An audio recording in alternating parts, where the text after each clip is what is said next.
నేను ఆత్మస్వరూపం అని అంటున్నాం కదా. నేను ఆత్మస్వరూపం ఎట్లా? నాకు కూడా అనుభవం కావాలి కదా. నేను ఎంతసేపు చూస్తే శరీరం అని అనిపిస్తూ ఉంది, మనస్సుకు బాధ అనిపిస్తుంది, దుఃఖం అనిపిస్తూ ఉంది.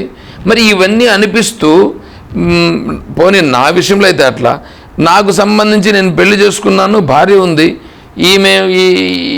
ఈమెకేమో నేను భర్తనవుతాను, ఆమెమో నాకు భార్య అవుతుంది, నాకు భార్య ఉంది, భర్త ఉన్నాడు.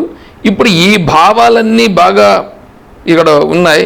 కొడుకులు ఉన్నారు, కూతుళ్ళు ఉన్నారు, ఒకవేళ వాళ్ళకి పిల్లలైతే కోడళ్ళు ఉన్నారు, అల్లుళ్ళు ఉన్నారు, మనవళ్ళు ఉన్నారు, మనవరాళ్ళు ఉన్నారు, పైన పెద్దోళ్ళు తల్లి తండ్రి వాళ్ళు ఉన్నారు, పైగా సోదరులు ఉన్నారు, వీళ్ళందరూ ఉన్నారు కదా.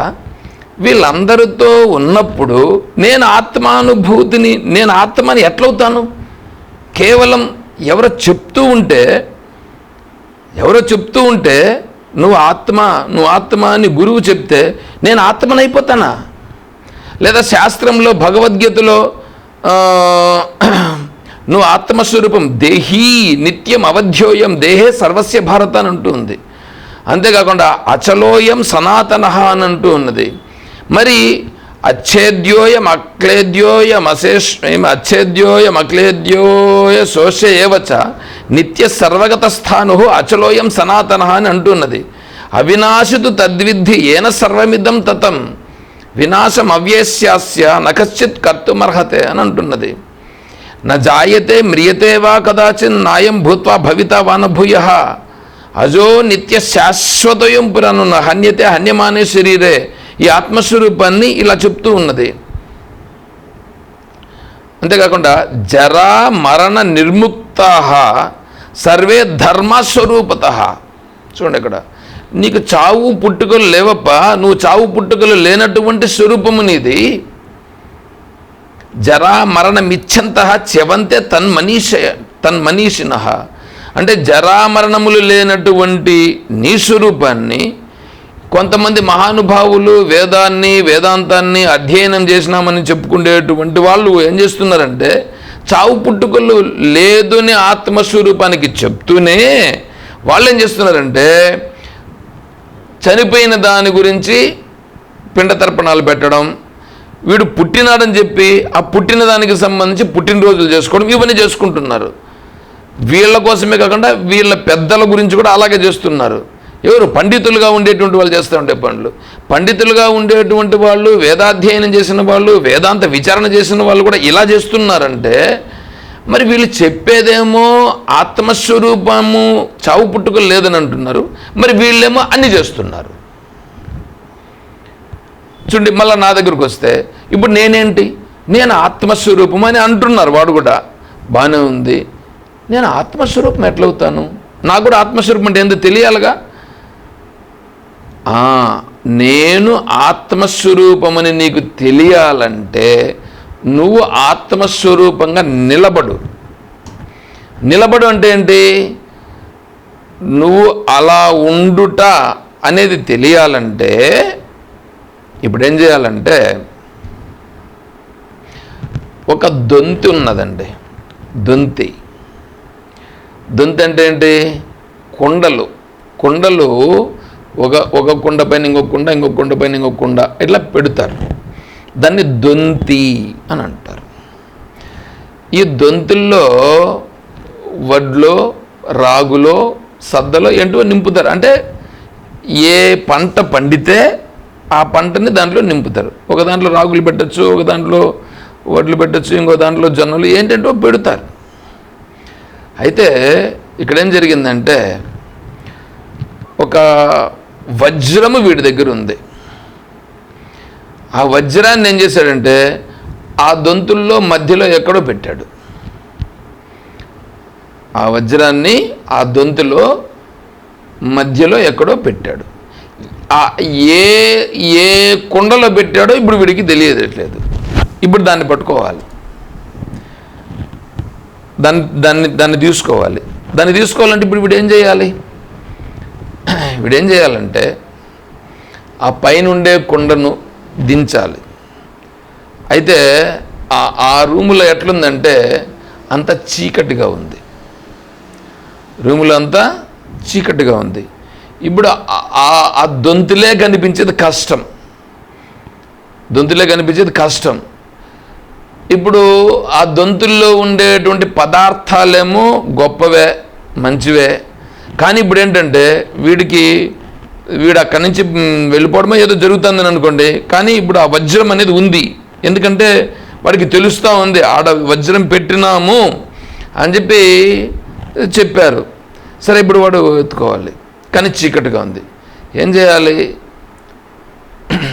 ఒక్కొక్క దొంతే దించి దాంట్లో ఉండేటువంటి వాటిని పదార్థాలను వేరుగా పోద్దామంటే చీకటి, కనిపించట్లేదు.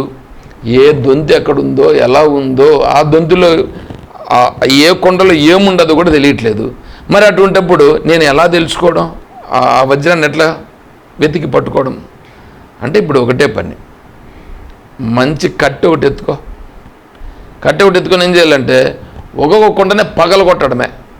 అంటే కొండ కనిపించలేదు కదా, నువ్వు కొడుతూ ఉంటే ఏమవుతుంది? తగులుతుంది. తగిలిన తర్వాత పగులుతుంది. ఒక్కొక్క కొండే పగులుతుంది. పగిలిన తర్వాత ఏమవుతుంది? దాంట్లో ఉండేటివన్నీ బయటపడిపోతాయి. రాగులుంటే రాగులు బయటపడతాయి, సద్దలుంటే సద్దలు బయటపడతాయి, జొన్నలుంటే జొన్నలు, ఏవి ఉంటే అవి బయటపడిపోతాయి. దానితో పాటుగా ఇప్పుడేమవుతుంది? అందులోని వజ్రం ఉన్నది. ఆ వజ్రం కూడా ఏమవుతుంది? బయటపడుతుంది. ఇప్పుడు వజ్రం బయటపడినప్పుడు చీకటి ఉంది. చీకటిలో వజ్రం కనిపిస్తుందా, కనిపించదా? ఎందుకు కనిపిస్తుంది? అది వజ్రము సహజంగా వెలుగు. వజ్రానికి నువ్వు దానిలో ఈ వడ్లుల్లోనో రాగుల్లోనో నువ్వు పెట్టిన కారణం చేత ఆ రాగులన్నీ నిన్ను ఈ వజ్రాన్ని ఇప్పుడు కప్పిపుచ్చేస్తున్నాయి. పైగా చుట్టూ చీకటి ఉన్నది, అందువలన అది నీకు కనిపించట్లేదు ఇంతవరకు. కానీ ఇప్పుడు ఏం చేసావు? ఆ కుండలను పగలగొట్టావు.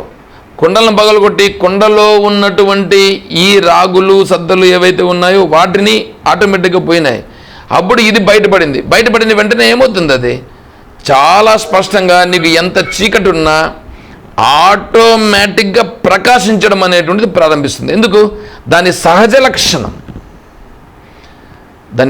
లక్షణం ప్రకాశించుట. అదే విధముగా ఇప్పుడు నువ్వేం చేయాలంటే నీ వ్యవహారాలు ఏ ఉన్నాయో, నువ్వు ఆత్మస్వరూపమై ఉన్నావు, నువ్వు వీటన్నింటి చేత చిక్కుబడి ఉన్నావు. వీటన్నింటి చేత ఇంతవరకు చెప్పాను కదా, గొలుసులు వేసి పెట్టినట్లుగా, ఆ గొలుసులు వేసి పట్టినట్లుగా నీ మనస్సును అన్ని వైపులా లాగి బంధించేస్తున్నాయి. ఇటువైపు లాగి దీన్ని తీసుకుందాం అనుకుంటే ఇటువైపు లాగుతుంది, ఇటువైపు లాగి దీన్ని తీసుకుందాం అనుకున్నప్పుడు ఇంకొక వైపు లాగుతుంది. ఇట్లా మనస్సు ఏమైపోయిందంటే అన్ని వైపులా నాకు 360 డిగ్రీలు ఉంటే 360 డిగ్రీల్లోనూ మనం ఆల్రెడీ మన మనస్సు లాగబడిపోయి ఉంది. అంటే అన్ని వైపులా ఏదో ఒక విషయంతో మనస్సు చిక్కుకొని ఉన్నది. చూడండి ఎట్లా ఉంది ఇప్పుడు పరిస్థితి. నేనేమో ఇప్పుడు నేను ఆత్మస్వరూపం తెలియాలంటే ఇన్ని చిక్కుల్లో ఉంటే నాకు ఎట్లా తెలుస్తుంది? అదే నీకు ఇప్పుడు గుర్తించాల్సింది. ఇన్ని చిక్కుల్లో ఉన్నప్పటికీ నేను ఆత్మస్వరూపం అని ముందు నువ్వు నిర్ణయానికి రా. ఇప్పుడు నేనే ఆత్మస్వరూపం, నేనే భగవంతుడని ఎవరంటున్నారో శాస్త్రము గురువులు ఏమని చెప్తున్నారంటే ఆత్మయే భగవంతుడు, ఆత్మయే దేవుడు, ఆత్మయే బ్రహ్మ, ఇంకా దీనికంటే ఇంక వేరే దేవుడు లేడు. అంటే ఇప్పుడు దేవుడిని ఏం చేయాలి? నేనే. ఇప్పుడు నేనుగా ఉండుట అనేది నేను ప్రారంభిస్తాను అని నువ్వు అనుకున్న వెంటనే ఏమవుతుందంటే ఈ వ్యవహారాలు జరుగుతున్నాయి చూడు, ఈ వ్యవహారాలు జరిగేటివి జరగనియండి, నువ్వు చేయాల్సినవి చేసేటప్పుడు ఏమవుతుందంటే నువ్వు ఈ భావానికి రా. నేను బ్రహ్మము కాబట్టి ఈ విషయాలకు నాకు సంబంధం లేదు అని నువ్వు ఇప్పుడు ఆ కర్మను చెయ్యి. నువ్వు ఇంతకు ముందు చేస్తున్నటువంటి విధానానికి ఇప్పుడు చేస్తావు విధానానికి తేడా వచ్చేస్తుంది. ఏమంటే ఇది ఎట్లా అని నన్ను ఇప్పుడు అడగద్దు. ఎందుకంటే నువ్వు ఇలా ఫస్ట్ నువ్వు నిర్ణయానికి రా. నువ్వు నిర్ణయానికి వస్తే ఏమవుతుందంటే, ఇప్పుడు నీతో ఎదురుగా ఉన్న వ్యక్తి నీతో చేస్తానంటే వ్యవహారం, ఆ వ్యవహారాన్ని ఏమవుతుందంటే ఇది కర్మానుసారంగా జరుగుతున్నది. నేనెవరు? నేను సాక్షిని. ఆ కర్మానుసారంగా వాడు అప్పున్నాడు, ఆ అప్పు అనేటువంటి వాడు వచ్చి నా దగ్గర తీసుకుంటున్నాడు, వాడి అప్పు నేను ఇచ్చేసానని అనుకోండి. 1000 రూపాయలు అప్పు ఉంది, నేను ఇవ్వాల్సింది వాడికి.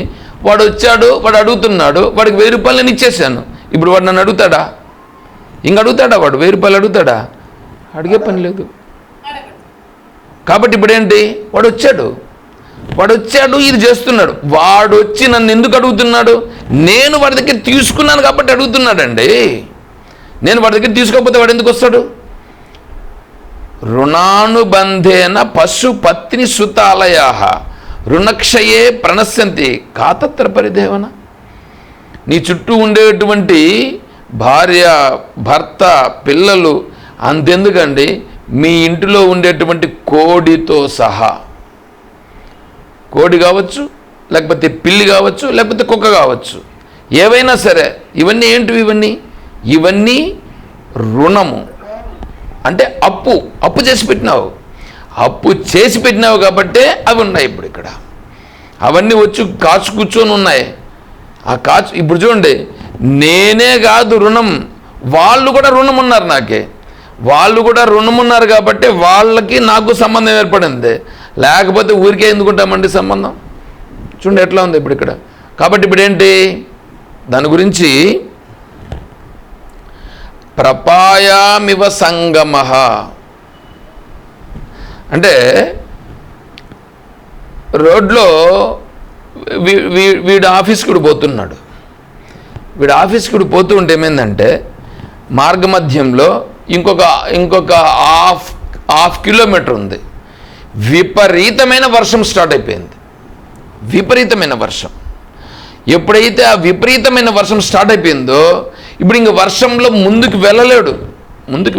వీడు బండిలోనే పోతున్నాడని అనుకోండి. బండిలో పోతున్నప్పటికీ ఆ వర్షము వడగండ్ల వాన పడుతూ చాలా విపరీతంగా పడుతుంది. అప్పుడేమవుతాడు? వీడు అంత దూరం వెళ్ళలేడు. అందుకని ఏం చేస్తాడంటే వెంటనే ఇట్లా అట్లా చూస్తాడు, ఏదైనా చాటు ఉందా, ఆ చాటు దగ్గరికి వెళ్తాడు. చాటు దగ్గరికి వీడు ఒకడే పోతాడా? వీడొకడే పోడు. ఆ రోడ్లో పోతున్నటువంటి వాళ్ళు ఏ చాటు దగ్గర కనిపిస్తే ఆ చాటు దగ్గరికి అందరూ వచ్చి చేరుతారు. అక్కడికి అందరికీ వర్షం పడుతుందిగా. అలా వర్షం పట్టినప్పుడు ఆ వర్షము ప్రభావము వలన ఆ వర్షంలో తడవడానికి వాళ్ళు ఎవరు కూడా ఇష్టపడరు కాబట్టి అక్కడి నుంచి ఆ చాటు కిందికి వెళ్తారు. ఆ చాటు కింద ఒక 10 మంది నిలబడతారు. ఆ 10 మంది నిలబడినప్పుడు ఈ 10 మంది మాట్లాడతారు.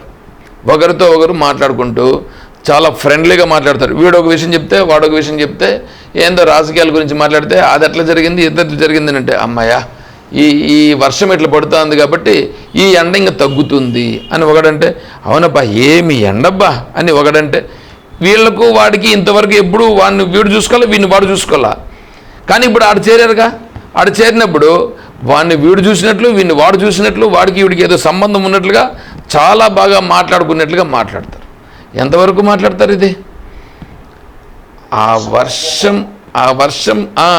వర్షం తగ్గిందో లేదో, తగ్గే లోపల నాకు టైం అయిపోయిందండి అని చెప్పి వీడు ఆఫీస్కి వెళ్ళిపోతాడు. ఇంకొకడు నాకు బస్సుకు టైం అవుతుందని వాడిపోతాడు. ఎవని రూట్ వాడు వెళ్ళిపోతాడు. అదేవిధంగానే ఈ స్వామీజీ అంటాడు కొంప అని. ఈ కొంపలో అంటే ఇల్లు, ఆ ఇల్లు అనేటువంటి దాంట్లో ఉన్నాంగా మనం.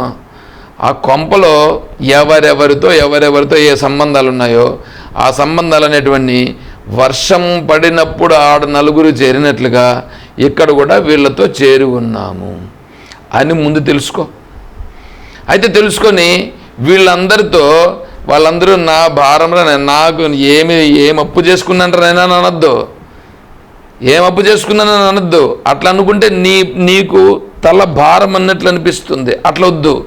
వీళ్ళందరూ ఈశ్వర స్వరూపులే. అందుకే దానికి ఫస్ట్ మెట్టు చెప్పినాక ముందున్నటువంటిది మయ్యావేశ్యమనో ఏమం నిత్యయుక్త ఉపస్థితి అని చెప్పారు చూడండి. ఆ భావన తెచ్చుకో. ఇప్పుడు వీళ్ళందరూ ఎవరు? ఈశ్వర స్వరూపులు. ఈశ్వర స్వరూపులుగా ఉన్నారు. ఈశ్వర స్వరూపులుగా అంటే ఆత్మస్వరూపులే ఉన్నారు. ఇక్కడ కర్మానుసారంగా ఉన్నారు. ఆ కర్మను తీర్చేసేదానికి నేను ఇప్పుడు ఇక్కడ ఉన్నాను. కర్మ తీరిన వెంటనే సహజంగా నేను ఉంటాను. ఎంత ఎంత ఎంత సంతోషం అనిపిస్తుందంటే ఇప్పుడు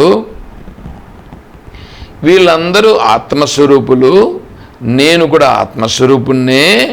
ఈ ఆత్మస్వరూప భావనలో నేనున్నాను. వీళ్ళందరితో నేను అలాగే వ్యవహారం చేస్తాను. వాళ్ళు నాతో అలా వ్యవహారం చేయొచ్చు, చేయకపోవచ్చు. ఎందుకంటే వాళ్ళందరికీ ఈ వివేకం ఉంటుందని మనం చెప్పలేం. వాళ్ళందరికీ ఈ వివేకం ఉండదు. ఒకవేళ ఉండినంత మాత్రాన ఇలాగే ఉండాలనే సిద్ధాంతం కూడా ఏమీ లేదు. ఉన్నంత మాత్రాన వాళ్ళకి ఇలా ఉండాలనే సిద్ధాంతం ఉండదు. ఇప్పుడు చూడండి, భార్యాభర్త ఇద్దరు ఉంటారండి.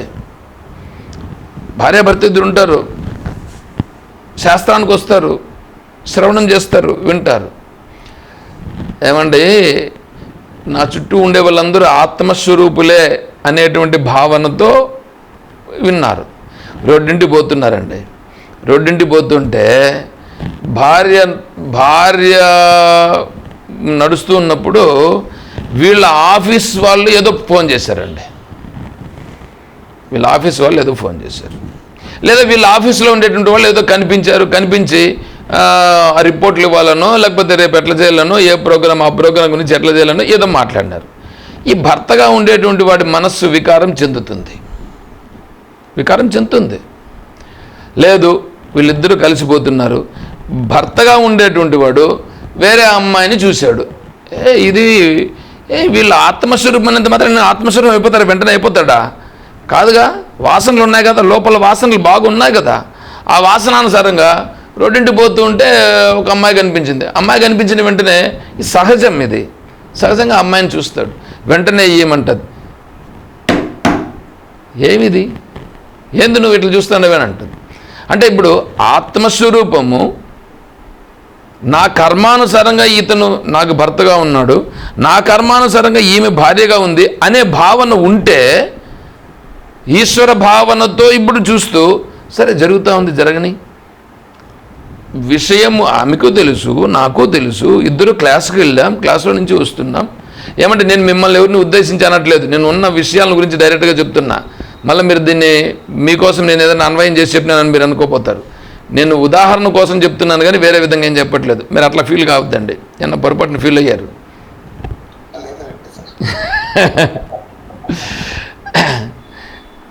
ఈ ఈ ఈ ఈ దృష్టి మనకు రావాలా, కానీ మనకు రాదండి. ఎందుకు రాదంటే శాస్త్రం చెప్పింది, శాస్త్రం విన్నాం కానీ అట్లా నిలబడలేకపోతున్నామే అనే భావన రావాల. మన మైండ్ దాన్ని ఇప్పుడు గుర్తించాలి. ఏమిటి? శాస్త్రం చెప్పింది కదా, నేను అలా ఉండాలి కదా, నా మనస్సులో ఈ భావాలు కలుగుతున్నాయే అంటే నేను ఆత్మస్వరూపమని నాకు దృఢం కావాలి. నాతో ఉన్నటువంటి వాళ్ళు కూడా ఆత్మస్వరూపులు అనేది దృఢం కావాలి. నాకు అట్లా కలగట్లయితే, అలా ఆత్మస్వరూపం అనేటువంటి భావన దృఢమైతే ఈ వ్యక్తి వాళ్ళకి సంబంధించిన కర్మ ఉంది, ఈ వ్యక్తి వీళ్ళకి సంబంధించిన కర్మ ఉంది. ఆ కర్మానుసారంగా ఏమేమి జరగాలని ఉందో అదంతా జరుగుతూ ఉంది. ఆ కర్మలు జరుగుతూ ఉంటే వాటిని ఇప్పుడు నేను చూసే సాక్షిని కదా, నేను సాక్షిగా కదా ఉండాలా. నేను సాక్షిగా ఉండలేకపోతున్నానే అనేటువంటిది రావాలనా? లేకపోతే ఏమంటే ఎందుకు మీరు అట్లా చేస్తున్నారు అలా అని మాట్లాడితే అప్పుడు నువ్వు దాని వైపు అంటే కర్మ వైపు మనం ముందుకు వెళ్తున్నామా లేదా శాస్త్రం వైపు వెళ్తున్నామా? చూడండి, లెక్కేసుకోండి ఎట్లా ఉంది అంటే మన మనస్సులో ఉన్నటువంటి సంస్కారాలు, మన మనస్సులో ఉన్నటువంటి వాసనలు అవి అంత బలీయంగా ఉంటాయి. అంత బలీయంగా ఉన్న కారణం చేత ఏమవుతుందంటే నువ్వు శాస్త్రాన్ని విన్నా, శాస్త్రం నీ శాస్త్రం పక్కలో పెట్టాయా బాబు, ముందు నేను ఉంటే కదా మళ్ళీ శాస్త్రం అని అంటాడు వీడు. నాయన అదే శాస్త్రం పట్టుబడుట. శాస్త్రం పట్టుబడుట అంటే ఏం తెలుసా? నీకు అన్నీ సక్రమంగా అమరి ఉంటే అప్పుడు నీకు శాస్త్రం అనేది కాదు. అన్నీ అమరి ఉండట కాదు. నువ్వు అప్పుడే అమరి ఉన్నా అమరి లేకపోయినా కర్మ అనేటువంటిది కొంతమందికి బాగుండొచ్చు, కొంతమందికి బాగలేకుండా ఉండొచ్చు. ఎవరి కర్మ ఎలా ఉంటుందో మనం చెప్పలేం. ఆ కర్మ అనేటువంటిది పూర్వ సంస్కారాల నుంచి ఉంటుంది. ఓకే, బాగానే ఉండనిలే, ఏ కర్మన్నా ఉండనిలే, నాకేం అభ్యంతరం లేదు, నేను సాక్షినే కదా. కర్మలు రకరకాలుగా ఉంటాయి. కర్మలు ఎట్లుంటాయో ఎవరికేం చెప్పలేంగా. ఏ కర్మన్నా కావచ్చు, అది సహకరించే కర్మ కావచ్చు, సహకరించని కర్మ కావచ్చు. సన్యాసం తీసుకున్నంత మాత్రాన వాడికి ఏమన్నా అన్ని మంచి సంస్కారాలే ఉంటాయని అనుకుంటున్నారా? ఏముండవు. వాడు సన్యాసం తీసుకోవడం అనేటువంటిది కూడా వాడి ప్రారంధంలో ఉంటుంది. ప్రారంధాన్ని అనుసరించి వాడికి ఆ కర్మ వచ్చింది, అలా చేస్తున్నాడు. అలా చేసినంత మాత్రాన వాడు సాక్షిగా ఉన్నాడా? సాక్షిగా ఉండేదానికి కొద్దిగా సహకరించేటువంటి విధానం సన్యాసం, అంతేగాని అందరూ ఒకటే, అందరికీ అన్ని కర్మలు ఉన్నాయి, అందరికీ అన్ని సంస్కారాలు ఉన్నాయి. ఈ సంస్కారములన్నింటి నుండి బయటపడాలంటే శాస్త్రం అనేటువంటి దాన్ని ఏమంటారు, శాస్త్రం అనే ఊచను పట్టుకొని ఇప్పుడు నేను వీటన్నింటిలో నుంచి నేను బయటపడుట. మనం ఒక ఇంటిలో ఉన్నామండి, ఇంటిలో నుంచి బయటపడాలండి, అన్నీ మూసుకుపోయినాయండి, పైన గవాసులు ఉన్నది, ఆ గవాసుల్లో నుంచి ఒక దారం ఎలాడుతుంది. ఇప్పుడు దాన్ని పట్టుకొని ఏం చేయాలి? చిన్నగా పట్టుకొని పైకి పోవాలి. చిన్నగా పట్టుకొని పైకి పోయి ఆ గవాసుల్లో నుంచి బయట వెళ్ళిపోవాలి. అలాగే ఇప్పుడు శాస్త్రం అనేటువంటి పట్టు దొరికింది మనకి. ఆ శాస్త్రం అనే పట్టును బాగా పట్టుకొని ఇవన్నీ వస్తాయి. ఇవన్నీ వచ్చినప్పటికీ శాస్త్రం అనే శాస్త్ర బలము చేత ఏం చేయాలంటే, ఇవన్నీ వచ్చినా కూడా శాస్త్ర బలాన్ని ముందర పెట్టుకొని అహం బ్రహ్మాస్మి మంత్రోయం సర్వమంత్రాన్ సముసృజ్య ఏతన్ మంత్రం సమభ్యసేత్. ఈ మంత్రం పట్టుకో. ఏ మంత్రం? అహం బ్రహ్మాస్మి. శాస్త్రం చెప్తా ఉంది, నేనే బ్రహ్మం అని చెప్తా ఉంది. ఇప్పుడు సమస్యలన్నీ వస్తున్నాయి. నేనే బ్రహ్మము, నేనే ఆత్మస్వరూపం అని నువ్వు ఆత్మస్వరూపంగా ఉండు. ఇవి జరిగేటివి కర్మాలుగా జరుగుతున్నాయి అని చెప్పి చూడు. అలా చూస్తూ వస్తే అప్పుడు నీకు ఈ ఆత్మానుభూతి అనేటువంటిది తెలుస్తూ వస్తుంది. ఏమంటే ఇది ఏమన్నా కొద్దిగా క్లియర్గా మైండ్కి పడుతూ ఉందా?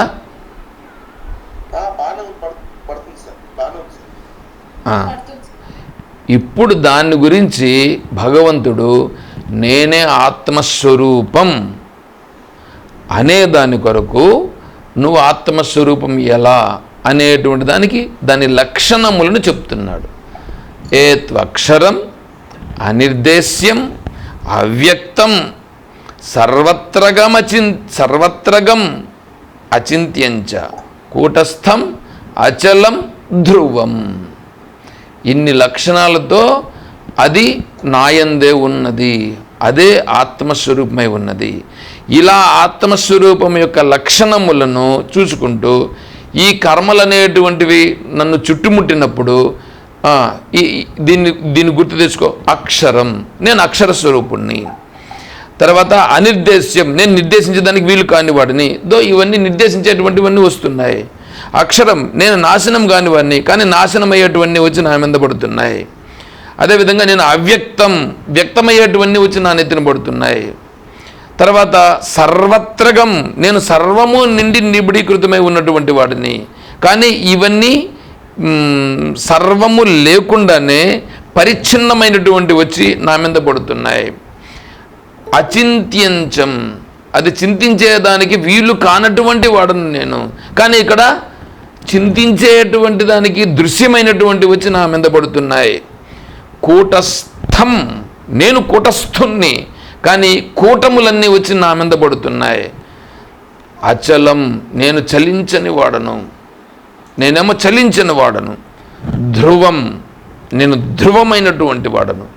అటువంటి నా స్వరూపం నేనైతే ఇవన్నీ వచ్చి నన్ను చుట్టుముడుతున్నాయి. ఒక్కొక్కటి వచ్చి చుట్టుముట్టినప్పుడంతా నువ్వు ఈ బాణం తీసుకో, ఈ పట్టును పట్టుకో, నేను ఇది, నా స్వరూపం ఇది అనేటువంటి బలమును పట్టుకొని, అంటే ఈ బలము చేత వీటన్నింటినీ సహనముతో ఓర్పుగా ఉంటూ అక్కడక్కడ ఏమేమి చెయ్యలనో వాటిని చేసి వాటిని అర్పుని తీర్చేయి. సహనంగా ఉంటూ అక్కడ ఏమేమి జరగాలనో దానికి నువ్వు ధర్మబద్ధంగా శాస్త్రబద్ధంగా నువ్వు ఏమి చేస్తే ఆ అప్పు తీరిపోతుందో అలా తీర్చేయి. అంతే. ఇలా ఉండుటయే ఆత్మస్వరూపంగా నిలబడుట, దృఢపడుట. ఏమంటే ఇది చెప్పాను కదా, ఇప్పుడు ఇలా ఉండుట సులభమా?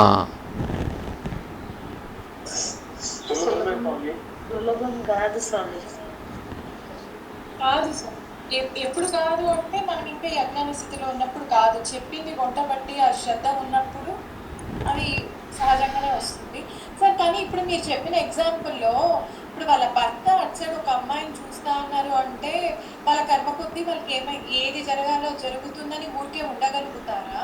లేకపోతే ట్రై చేస్తారా? ఏం చూస్తున్నావు నువ్వు రైట్ అని ఏమైనా ప్రయత్నం చేస్తారా? చెప్పరా? ఒకవేళ వాళ్ళు చెడుదారిలో పోతే అది ప్రయత్నం చేయరా? ఏది ఎట్లా జరిగితే అట్లా జరుగుతుందని ఉండిపోతారా? ఉండగలగాలి అంటున్నారు కదా. అది అతని ప్రారంభం అనుసారంగా జరుగుతూ ఉంది. మనం సాక్షిగా చూస్తాం. అది ఏం జరుగుతుంది, ఇంకా అది మన చేతిలో లేనిది అని అనుకోవాలి.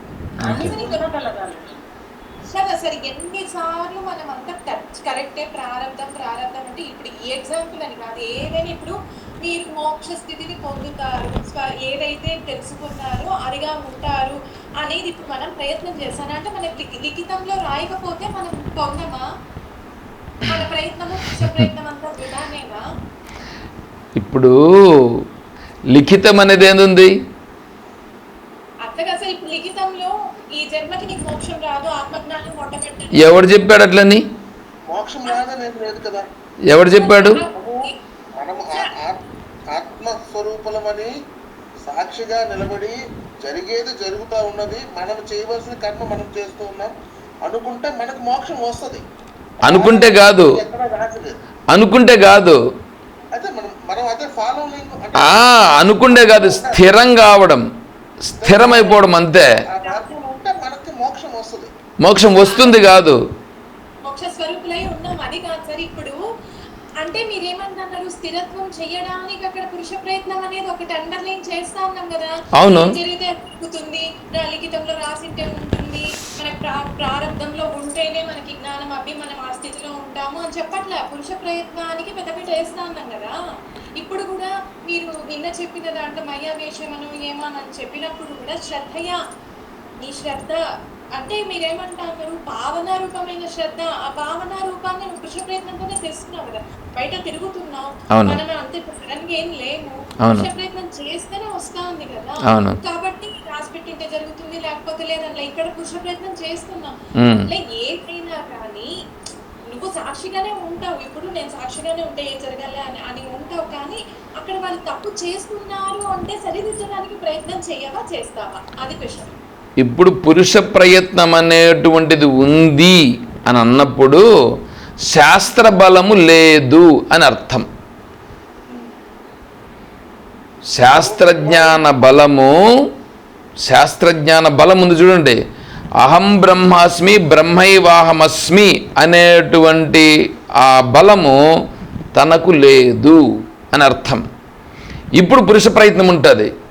పురుష ప్రయత్నంతో శాస్త్రజ్ఞానమును దృఢపరుచుకో. మొదట శాస్త్రజ్ఞానము దృఢపరుచుకుంటే ఏమవుతుందంటే ఇవంతా కర్మలు, అది ఏదైనా కావచ్చు. అందుకే చెప్పానుగా నేను, ఎటువంటి కర్మైనా కావచ్చు, శాస్త్రజ్ఞాన బలం అనేటువంటిది ఏం చేస్తుందంటే వీటన్నింటినీ అధిగమించేట్లు చేస్తుంది. పురుష ప్రయత్నం అనేటువంటిది ఇంక లేదు. ఇంక అక్కడ పురుష ప్రయత్నము లేని స్థితి నిర్గుణ నిరాకార పరబ్రహ్మోపాసన. అర్థమవుతుందా?